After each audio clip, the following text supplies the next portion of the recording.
Imagine this for a second. Just picture this scene. You're standing in what has to be one of the most, I don't know, spiritually intense places in all of India. Okay. You're at the Kamakya temple in Assam, and the air, it isn't just warm, Right. it's heavy.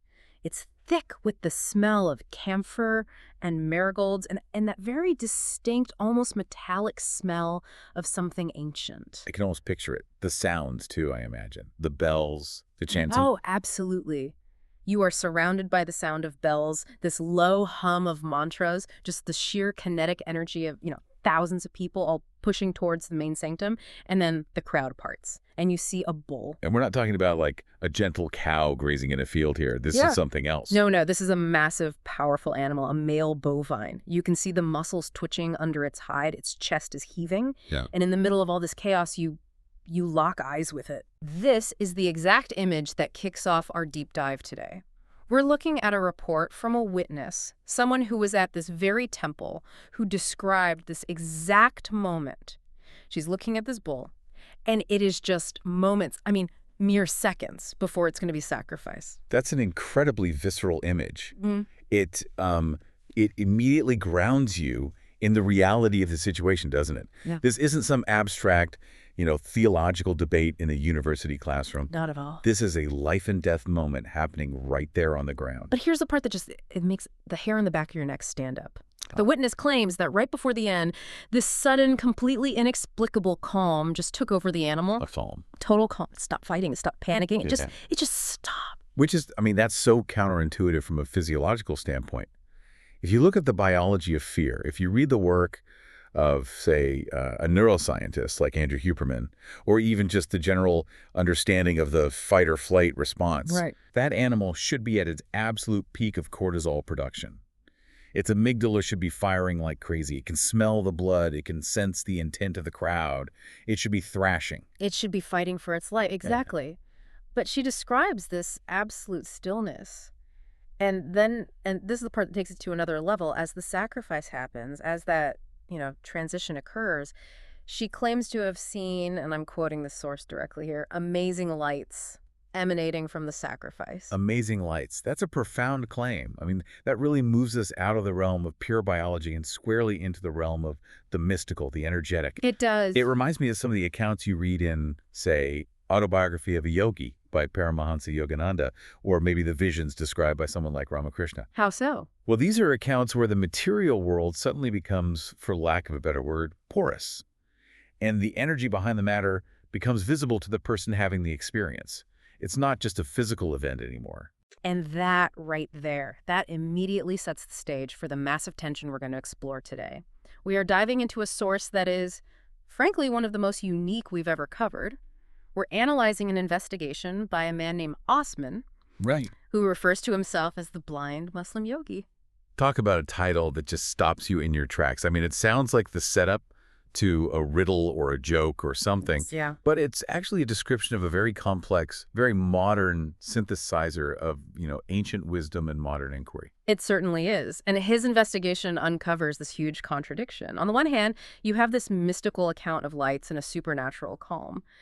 But on the other, you have the cold, hard, biological reality of the act itself, and that leads to the central mystery. In a culture known all over the world for the sanctity of the cow, where the cow is a mother figure, where it's literally illegal to harm one in many places, how on earth is a major Hindu temple, one dedicated to a powerful goddess, leaving the sacrifice of a bull? It really feels like a glitch in the matrix, doesn't it? Yeah. I think most of us, we think we know the basics of Hinduism. Nonviolence, ahimsa. The holy cow. You see them on the street, you don't touch them, you let them be, let alone sacrifice one. Right. So when Osman, this investigator, hears this story, he doesn't just, nod along. He's genuinely shocked. Yeah. And this is a man who, as the source makes clear, has spent 50 years in the spiritual arts. He's been practicing at an advanced level since he was a teenager. And this stumps him. And that's our mission for this deep dive. We aren't just here to recount a spooky or a strange story. We are going to unpack the nuances of religious law that I think most people outside of India, and maybe even many inside, never see. We're going to look at biological classification. Taxonomy. Yes, taxonomy, and how a simple scientific name can literally be the difference between life and death in a ritual context. And we have to explore the world of bioenergy healing through Osman's eyes. Because to really understand his take on this sacrifice, you have to understand his worldview. What is that worldview? It's a worldview shaped by quantum mechanics, by decades of ancient yogic discipline, and by what he repeatedly calls a very scientific approach to spirituality. He's not just taking things on faith. We have so much ground to cover. We've got these ancient rituals, we've got modern artificial intelligence, and this biological loophole that, I'll be honest, I absolutely did not see coming. It's a fascinating puzzle. So let's get into it. Let's really start to unpack this. Let's do it. Okay, so to really get why Osman was so shocked, we have to understand the context. This isn't just any old temple on a side street. This is Kamakya. Right. And for anyone listening who might not be familiar with, let's call it the spiritual geography of India, Kamakya is a powerhouse. It's a major, major center. Where is it located? It's in North India, in the state of Assam. And its significance is huge. It's one of the 51 Shakti Pithas, which are pilgrimage sites where, according to myth, parts of the goddess Sati's body fell to earth. But it's not standing alone. What's around it? The main temple is surrounded by smaller temples, each one dedicated to one of the 10 Tantra goddesses, the Mahavidyas. So you're not just at a temple, you are at the absolute heart of tantric practice in India. And when we say Tantra, we really need to, scrub the Western brainwashing for a second. Oh, absolutely. We're not talking about tantric sex or, breathing exercises for couples at a weekend workshop in California. No, definitely not. In this context, Tantra is. Mm-hmm. It's like hardcore engineering of the spirit. Mm-hmm. It involves incredibly high-intensity, ritualistic forms of worship. It deals directly with the raw forces of nature: creation, destruction, life, blood, death. It's not for the faint of heart. Not at all. It's about harnessing energies that most people are, frankly, too afraid to even acknowledge, let alone touch. It's much closer to what you might read about in the works of someone like Gopi Krishna, who documented his own spontaneous Kundalini awakening, or maybe Dr. Bonnie Greenwell's research on the raw power of these energies. It's potent stuff. Okay, so in that intense environment, Osman is trying to figure out how this bull sacrifice fits into the picture. And in his notes, he references a very interesting modern figure to kind of set the baseline. Yeah, he brings up Rajarshi Nandi. Who is he? Rajarshi Nandi is currently, he's trending. Yeah. He's very popular on social media. He's done the podcast circuit. You might see him on shows that explore these kinds of fringe but fascinating spiritual topics. He's effectively become a public face for modern, accessible, yet still very traditional Tantra. And Osman points out that Nandi lays out 3 core components that define a modern Hindu, specifically from this tantric perspective. First, he says you need to have some knowledge of the scriptures. Right. The Vedas, the Agamas, the Tantras. You don't have to be a PhD level scholar, but you need to know the basics. You can't just be making it up as you go. Which makes sense. It's similar to what you'd hear from an organization like the Divine Life Society or from Swami Sivananda's writings. You need the jnana, the knowledge. Exactly. You need a foundation. The second component, Nandi says, is that you must have a daily worship practice. You have to actually be doing the work, engaging with a chosen deity, your Ishta Devata. Consistency. It's the same principle you hear from high performers in literally any field. Whether it's Tony Robbins talking about putting yourself in state every single day, or Mel Robbins with her 5-second rule to just get up and do it. Show up. You have to show up. Yeah. In a religious context, that means upasana or daily practice. It's non-negotiable. But the third component is the absolute kicker for our story.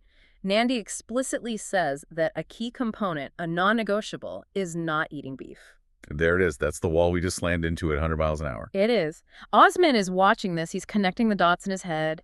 He sees a temple that is the absolute pinnacle of Tantra, Kamakya. He hears a leading popular tantric voice saying, "No beef, period." And then he hears this firsthand witness account saying, "I saw a bull being sacrificed at that very temple." The math just doesn't add up. It's completely incongruous. If a tantric practitioner is forbidden from eating beef because of the sanctity of the animal, how can the temple establishment, the priests, the very heart of the religion, sanction the killing of a bull? It's a paradox. It is. It's like, I don't know, going to a restaurant that's famous for being strictly vegan and finding out the head chef is grilling up ribeye steaks in the back kitchen. That's a colorful way to put it, but yeah, that's exactly it. It just doesn't fit the brand identity, It challenges the entire ethical framework that's being presented to the public. So this is the point where Osman decides he has to investigate. But, and this is what's so interesting, he doesn't go to a library. He doesn't book a flight to India to try and interview the high priest. He turns to a very, very modern tool. I loved this part of the source material. Here's a man who has been meditating for 50 years, a master healer, a yogi, and who does he consult? His AI companion, His AI companion, Grok. which was created by Elon Musk's XAI. Yes, and Osman is actually really complimentary about it. He talks in his notes about how nuanced Grok is, how he sort of built a rapport with it over time. It's this fascinating intersection of the ancient mystic and the modern machine. So what does he ask it? He basically asks the AI, explain this to me, reconcile this contradiction. How is it possible? How can the Kamakya temple sacrifice bulls if cows are sacred in Hinduism? And the AI gives him the answer that unlocks the entire mystery. And it's a detail that is it's so bureaucratic, so taxonomical, that you would almost miss it if you weren't paying extremely close attention. What did it say? The AI clarifies that the animals being sacrificed in these rituals are usually goats, ducks, pigeons, and buffalo. Ah, buffalo. Specifically, the Asian water buffalo, the species Bubalus bubalus. And Osman, just like me, and I'm guessing just like a lot of you listening right now, goes, wait a minute, isn't a buffalo basically a cow? Isn't that beef? And that right there is the great taxonomical loophole. The AI and all of Osman's subsequent research confirms it. Beef is beef. Buffalo is buffalo. This absolutely blew my mind. I mean, they're both large, horned bovines. They both graze. They look vaguely similar. But you're telling me that in the eyes of religious law, and even Indian civil law, they're completely different categories of animal. That is absolutely correct. And Osman was just as shocked as you are. He admits it in the source material. He says he's 57 years old. He has learned from masters all over the world. He studied the Far East, the Middle East, the West. And he's just now, at this age, learning that buffalo meat is not considered beef in this specific religious and legal context. So when we hear the term holy cow, it is incredibly specific. It really means Bos taurus or Bos indicus zebu cow. It does not in any way include the water buffalo. Exactly. And this isn't just a semantic game. Yeah. This distinction has massive real-world implications. In India, the slaughter of cows is banned in many states. It's a criminal offense. It can incite riots. It can incite mob violence. Yeah. It is a hugely charged political and social issue. But the slaughter of buffalo, it's perfectly legal. In fact, India is one of the world's largest exporters of buffalo meat. Right. I think I've seen that on menus in other countries. Sometimes it's labeled as cara beef. Cara beef, exactly. That's the industry term they use to distinguish it from actual beef. So the witness at the temple, she saw a bull, and she wasn't wrong. It was a male bovine, but it wasn't a cow bull. It was a buffalo bull. And that one word buffalo changes the entire context. It shifts the act from being a sacrilegious crime to a sanctioned ancient religious ritual. It does. But this is where the conversation gets really, really interesting because Osman doesn't just accept this legal definition and move on. He's a yogi. He thinks in terms of energy, of essence. So he starts to question the logic of it. Right, because for him it's not about the label, it's about the being itself. He's looking at this through the eyes of someone who understands energy and biology. He starts comparing the two animals. He does. He brings up the image of the Spanish fighting bulls, those massive, famously aggressive creatures with the horns facing forward, and then he looks at the water buffalo. And he notes the physical differences, sure. The buffalo's horns might sweep sideways or backwards. But he asks a much more fundamental question. Is there really a difference in temperament? Is there a significant difference in sentience? He even brings up the concept of the Big Five from safari lore. He does. Can you explain that? Yes, he's drawing on his knowledge of wildlife, likely referencing the African context, where the African buffalo is one of the Big Five animals that were most dangerous to hunt on foot. The buffalo is often called the Black Death or Widowmaker by old-school hunters. Why is that? Because it has an incredibly powerful survival instinct. It's known to be cunning, to circle back on its tracks and ambush hunters. It is not a passive, docile creature. It isn't just a meat robot waiting to be harvested. So his argument becomes, okay, why is one of these powerful bovines considered sacred and untouchable, and the other one is considered dinner? Or in this specific case, a sacrifice. It's the seemingly arbitrary nature of the classification that bothers him. Osman questions the sensitivity argument. You'll often hear in religious apologetics that the cow is more sattvic, more pure, more gentle, more sensitive, and therefore killing it accrues a greater sin or negative karma. But Osman is pushing back on that. He's pushing back hard. He's asking, is a buffalo truly less sentient Does it not feel fear? Does it not have that same powerful, instinctual will to live? It seems illogical to him. It reminds me of the kinds of conversations you sometimes hear on the Joe Rogan Experience when he talks to hunters or biologists. They'll talk about the intelligence and the will to live in all these different animals, from elk to wild boar. The reality of nature is that all these creatures have an intense drive to survive. Precisely. And Osman makes a comparison to the American buffalo, the bison. We as a culture almost wiped them out completely, and today people eat bison burgers without a second thought. But if you put a bison next to a domestic cow, they're clearly cousins. They're part of the same bovine family. So it highlights how our culture, not biology, defines our ethics. In the US, a cow is livestock. In India, it's a mother. In the US, a dog is a cherished family member. In other parts of the world, it might be seen as a nuisance, or even, historically, as food. Exactly. Osman is pointing out that these hard lines we draw aren't objective biological truths. They are cultural constructs. They're agreements we've made. And for a man who deals in universal energy, these man-made constructs probably seem a bit, well, hollow. I think that's a good way to put it. He explicitly says in the source that he disagrees with classifying the sanctity of cows differently from buffaloes. To him, from an energetic or essential perspective, they belong to the same category of being. Which creates this fascinating tension in his own worldview. He respects the tradition enough to investigate it with a truly open mind. He's not just dismissing it, but his own internal logic, what he calls his scientific approach, struggles to find a meaningful difference. And that word scientific is so crucial here. We had a note in our research to correct a potential misunderstanding. There was a word centurion floating around, but that's incorrect. Osman is focused on a scientific approach. He wants to demystify these things, not add more dogma. And speaking of who he is, I think this is the perfect time to properly introduce this man. We keep saying Osman, but his profile is honestly one of the most interesting parts of this entire deep dive. Without a doubt. He refers to himself, as you said, as the blind Muslim yogi. And that's three very distinct identities all layered on top of each other. It's not a simple label. It really does sound like the setup to a riddle. What do you get when you cross? But it's his actual reality. It is. So let's break that down. He is Muslim by faith, which brings with it its own set of cultural norms, dietary laws, and spiritual traditions. He's a yogi by practice, having spent, as we mentioned, 50 years, half a century, studying and practicing yoga and meditation at a very high level. And he is blind. And he's not just a casual practitioner. The source material is very, very specific about his credentials. He is described as a master-level bioenergy healer. And he adds the detail with telepathic healing capabilities. Right. Which I know for some of our listeners that might sound a bit woo-woo or new age. But he frames it in a very specific, almost technical way. He explicitly mentions the principles of quantum entanglement. He does. And this is really important for understanding his mindset. This aligns his work with the thinking of people like Deepak Chopra, who wrote extensively about quantum healing, or the kinds of deep, nuanced discussions you find on Rick Archer's Buddha at the Gas Pump podcast, which interviews spiritually awakened individuals. So he's not framing this as magic. Not at all. He's framing it as a type of physics that we are only just beginning to understand and utilize.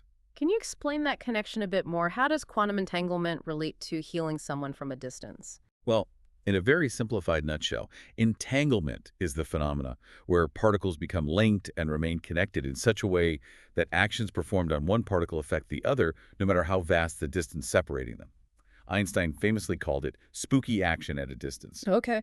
Osman is applying that principle to consciousness and bioenergy. He's suggesting that at a fundamental level, the healer and the patient can become entangled, allowing for an exchange of information or energy that bypasses conventional physical limitations. And he specializes in critical care recovery and terminal illnesses. So these are extremely high stakes. The highest stakes imaginable. He isn't just helping people relax or, dealing with a mild tension headache.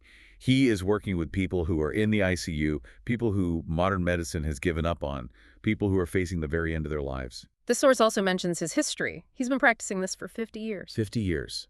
And he attained his first samadhi experience, which is a state of intense meditative absorption, a profound spiritual state at the age of 19. 19. I think I was trying to figure out how to do my laundry at 19. I was not attaining samadhi. It just shows this was a lifelong, intense dedication from a very early age. And he emphasizes that he has studied widely, from the Far East, the Middle East, and the West. He specifically mentions engaging with scientific communities. So he's not just been sitting in a cave, isolated from the world. Absolutely not. His stated mission is to demystify these complex ancient protocols. He wants to make them result-oriented, simple, and fast for the 21st century. He understands that modern people do not have 12 or 18 hours a day to sit in meditation like the ancient yogis did. Which I, for one, deeply appreciate. I definitely do not have a cave handy. Very few of us do. And that's why he developed something he calls his 5-minute yoga and meditation program. He claims it's incredibly power-packed and that it's been researched for decades to be effective in that short time frame. It's all about spiritual efficiency. And he has a global reach. The source says he has students in over 100 countries. That's a massive footprint. But I also want to touch on his pricing philosophy because it came up in the source and it's quite unique and I think very deliberate. It is. It's a kind of hybrid model. Yeah. He offers an enormous amount of content for free. His YouTube channel, which is also called The Blind Muslim Yogi, contains extensive advice, directions, and techniques. He doesn't gatekeep the knowledge. He sees that as a public service. But the healing itself, the one-on-one work, that's a premium service. He calls it a premium level at a premium price. And he's very upfront about why. He says it's due to the immense energy expenditure required on his part. He explains that maintaining the kind of energy necessary to telepathically intervene for someone in critical care is physically and energetically exhausting. It requires him to be at a peak state constantly. He mentions that in the past, at certain stages of his life, he practiced up to 18 hours a day. 18 hours a day. And even now, he says he practices a minimum of 8 to 10 hours a day just to sharpen the sword. Think about that. 8 to 10 hours a day of practice, not to learn something new, but just to maintain his current level of ability. It's the work ethic of a spiritual Olympian. Yeah. It's why he has such a high success rate, and it's why he charges what he charges. He isn't selling you a simple technique or a pill. He is, in a very real sense, selling you his life force. But he does have that one loss leader, to use a business term, the $5 anxiety fix. Right, which is less than the price of fancy Starbucks coffee. It's a very clever way to let people experience the telepathic energy healing for themselves without a huge financial commitment. It's a proof of concept, and he directs people to his website for that. Which is yogawellness786.com. And he's also very, very clear, and this is a responsible disclaimer that we should definitely echo, that his services are complementary. They are not, under any circumstances, replacements for conventional medical treatment. That is absolutely crucial. He sees himself as working alongside doctors and the medical field, enhancing the recovery process, maybe filling in the gaps where pills and surgery can't reach. He's addressing the energetic or spiritual dimension of illness. So, okay, we have this man, Osman, bridge builder, Muslim and yogi, ancient tradition and scientific inquiry, blind, but seeing things on a level many of us miss. Now, I want to pivot to how he actually lives day to day, because the source gave us a fascinating peek into his personal routine, and it is intense. It's extreme by any normal standard. Let's start with the sleep controversy. Oh, this was fascinating to me. So Osman says that he's been sleeping less than 4 hours a day since he was 10 years old. Which by any modern medical standard is alarmingly low. I mean, if you listen to a sleep expert like Matthew Walker, or even a neuroscientist like Andrew Huberman who talks about optimizing health, they will tell you in no uncertain terms that chronic sleep deprivation is a slow-motion killer. Right. And he knows this. He's aware of the conflict. He mentions that he was heavily influenced by yogic literature in his youth, and he specifically brings up the contemporary mystic Sadhguru. Sadhguru is a massive figure in the modern yoga landscape, and he has famously said that if you sleep 8 hours a day, you are effectively sleeping away 1/3 of your entire life. He argues that for a true yogi, someone whose system is properly balanced, 3 to 4 hours is perfectly sufficient. Which sounds amazing if you want to be more productive. I mean, imagine what you could do with an extra 4 hours every single day. You could learn a language, start a business, write a novel. But Osman is living the conflict. He acknowledges the flip side. He brings in the hard science. He specifically mentions epigenetics and telomeres. For anyone who might not know, telomeres are like the protective caps at the very ends of our DNA strands. The best analogy is they're like the little plastic tips on your shoelaces that keep them from fraying. That's a great analogy. And as our cells divide, those telomeres get shorter. When they get too short, the cell can no longer divide properly. It ages and dies. Short telomeres are directly linked to a shorter lifespan and a host of chronic diseases. And the medical consensus on this is rock solid. A chronic lack of sleep shortens your telomeres faster. So Osman is stuck in this incredible tug of war. On one side, He has decades of yogic conditioning and literature telling him that sleep is a waste of life. And on the other side, he has modern medical science telling him you're literally killing your cells. And what's so relatable about it is that he admits he's tired. He says he's working these long hours, healing people, and trying to balance these two completely conflicting realities. It shows that even a master is still human, still figuring it out, still struggling with the intersection of ancient tradition and modern biology. It makes him very human. He's not some detached guru sitting on a cloud. He's tired, just like the rest of us. Now let's talk about his diet, because if you think his sleep schedule is strict, his diet is even more specific and purposeful. It's all about energy management for him, isn't it? 100%. His standard diet, he says, consists of raw or semi-cooked cruciferous vegetables. So broccoli, cauliflower, kale, that kind of thing. Exactly. Plus lentils, fruits, and nuts. And he avoids a specific list of things: sugar, refined carbohydrates like breads and pastas, and most spicy foods. No spicy food. Being from that part of the world, that must be difficult. And here's the really specific yogic twist. He avoids onions and garlic. Now, I've heard this before in certain yoga and meditation circles. What's the reasoning behind that? In Ayurveda and traditional yogic science, foods are classified by their energetic properties: sattvic, pure; rajasic, stimulating; or tamasic, dulling. Onions and garlic are considered to be rajasic and tamasic. Oh, they're not pure. They're believed to stimulate the nervous system and lower passions in a way that can disturb the stillness required for deep meditation. Or, in Osman's very specific case, affect his sensitivity to the subtle energies he needs to perceive for healing. So he is literally tuning his body like a high-precision instrument. If he puts the wrong grade of fuel in, the instrument goes out of tune. Precisely. If your job is to pick up a very subtle telepathic signal from a person in critical care, you cannot have any static on the line. He views these foods as creating energetic static in his system. But the most interesting part of his diet discussion for me was about meat. We have to remember, he's Muslim. For him, eating meat is not haram or forbidden. Right. He's a vegetarian for religious reasons, unlike a Hindu practitioner might be. He's a vegetarian by choice for purely energetic reasons. He explains that in the past, when he was developing his abilities, eating meat would noticeably dampen or even block his healing energy. It's like putting a heavy blanket over a speaker. The sound, or in this case the energy, gets muffled and can't transmit clearly. But, and this is where it gets really interesting, showing his scientific mindset of self-observation, he shares a couple of recent anecdotes about slipping up. The great chicken pizza incident of 2025. Exactly. He said he hadn't eaten chicken in 6 years. But someone gave him a chicken pizza as a gift. And he didn't want to be rude and refuse it. I love that detail. Even a master bioenergy healer has to deal with the social awkwardness of refusing food from a friend. So he ate it, and then another time he accidentally ate a pizza crust that had meat baked into it. Sneak attack stuffed crust. But the result of these experiments, intentional or not, really surprised him. He noticed that at his current highly advanced level of practice, the meat no longer dampened his energy like it used to. Now that is fascinating. It suggests a kind of evolution in his own system. When he was younger, perhaps his energy field was more fragile, more easily disrupted by dense foods. But now, after 50 years of intense practice, his internal fire, his Agni, as they call it in yoga, is so powerful that it can burn through those impurities without being affected. It reminds me of some of the stories you hear about great saints like Ramakrishna or others who, in their later lives, seem to move beyond the strict dietary rules because they had fully embodied the essence of the rule, not just the letter of it. Exactly. But he still says he generally avoids meat. Not because he can't handle it anymore, but because the nature of his work. He works in critical care. He has to be at peak level 24/7.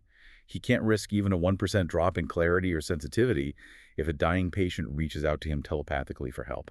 It's a professional athlete's mindset, really. You eat for optimal performance, not just for pleasure or sustenance. It's the diary of a CEO, high-performance mindset applied to the world of spirituality. Extreme results require extreme discipline. So, okay, we've laid out all the pieces of this puzzle. We have the Kamakya temple sacrifice, we have the taxonomical loophole of the buffalo, we have Osman's incredibly intense bioenergy lifestyle. Now, I want to try and synthesize all of this. How does Osman, the healer, ultimately view this act of sacrifice? This is really the emotional and philosophical core of the episode, I think. Osman is a man who senses energy for a living. That is his primary modality of perception. He feels things that most of us don't. So when he hears the story about the buffalo becoming calm just before the sacrifice, he doesn't just hear a strange story. He's analyzing the energetic mechanism behind it. And that witness, she saw amazing lights emanating from the killing. What do you think Osman, as an energy worker, makes of a claim like that? In many ancient shamanic and spiritual traditions, sacrifice wasn't seen as just killing an animal. It was seen as a powerful release of life force energy, a transaction with the divine, the calm that the animal experienced. I mean, a modern skeptic might argue it's just the animal going into shock. Right. But from a spiritual perspective, and perhaps this is what Osman is grappling with, there's the idea of submission. Did the animal, on some instinctual or spiritual level, sense the transition and surrender to it, causing that release of light? It's a very uncomfortable thing to talk about. It is. The act is inherently violent. But Osman is stuck between the undeniable violence of the act and the reported mystical phenomena of the calm and the lights. And his ultimate confusion, his disagreement, seems to come right back to that initial classification. If there was a spiritual release, if there were lights, if there was a sacred calm, does it really matter if the tag on its ear said Bos Taurus or Bublus Bubalis? That is the provocative question at the heart of his investigation. The law cares if it's a buffalo. The scriptures care. The priests care. But does the energy care? Does the spirit of the animal care about the taxonomy that we humans invented in the 18th century? Osman's conclusion seems to be that the biological difference is negligible. A life is a life. A sentient being with a will to live is a sentient being. And that's where his unique blind Muslim yogi perspective really shines. He sees past the labels that society puts on things. He is trying to perceive the essence. And the essential energy of a cow bull and a buffalo bull, to him, feels the same. It really makes you step back and question how many of our own societal rules and ethics are just loopholes. We draw a neat line in the sand and say this side is okay, but that side is not. But the line itself is completely imaginary. It is. It's what lawyers would call a legal fiction. It's an agreement we've all made to treat two similar things as different for a specific purpose. And Osman is inviting us, and himself, to look beyond that fiction to the underlying reality. So let's bring this all back to you, our listener. Why does any of this matter? Most of you listening probably aren't planning a ritual sacrifice or practicing high-level telepathic healing. I think it matters for three big reasons. First, it is a powerful lesson in questioning our own assumptions. We all, myself included, probably assumed holy cow was a blanket term that covered all similar animals. Yeah. We were wrong. There's always a deeper layer of detail, a loophole, a nuance we're missing. Beef is biff and buffalo is buffalo. I am honestly never going to forget that phrase. Second, it's about the discipline of excellence. Osman's life, his extreme sleep schedule, his meticulously crafted diet, his unwavering focus, it's a masterclass in what it takes to be truly world-class at something, even if that something is esoteric like bioenergy healing. You don't get to be a master by accident. It takes sacrifice. And the third reason? The third is the intersection of belief and biology. We live in a world where science and spirituality are so often pitted against each other as if they're at war. Osman is living proof that they can coexist, even if it's a messy, sleep-deprived, complicated coexistence. He uses an AI to understand ancient Tantra. He uses the science of epigenetics to question traditional yogic practices. He is a true modern synthesizer. He really is. And that's a powerful model for all of us, I think. You don't always have to pick a side. You can take the best of everything and forge your own path. Exactly. Before we wrap up, I just want to remind everyone of the resources we mentioned, because Osman has a lot to offer if this has piqued your interest. Yes. His website is yogawellness786.com. That's YOGAWELLNESS 786.com. That's where you can find more about his work and also get access to his 5-minute yoga and meditation program for free. It's also where you can find that $5 anxiety fix we talked about. And his YouTube channel, The Blind Muslim Yogi, is where this whole investigation came from. If you want to see him explain these concepts in his own words, with his own voice, that is the place to go. He offers a huge amount of free information there. And just to reiterate, if you are dealing with serious health issues, his work is complementary to medical treatment. He's very clear and responsible about that. His high success rate is amazing, but he respects and works alongside the medical field. So as we close this deep dive, I want to leave you with one final thought to mull over. We started with the eye of the bull, that intense moment of connection. Osman argues that the distinction between a sacred, untouchable cow and a sacrificial, disposable buffalo is a human invention, a taxonomical loophole. It is a construct. So here's the question for you. In your own life, where are you drawing arbitrary lines? Where are you telling yourself that option A is sacred and off limits and option B is disposable when really, Yeah. deep down, they are exactly the same thing? That is a question worth meditating on. Maybe for 5 minutes, or maybe for 50 years. Thanks for listening to The Deep Dive. We'll see you next time. Take care, everyone.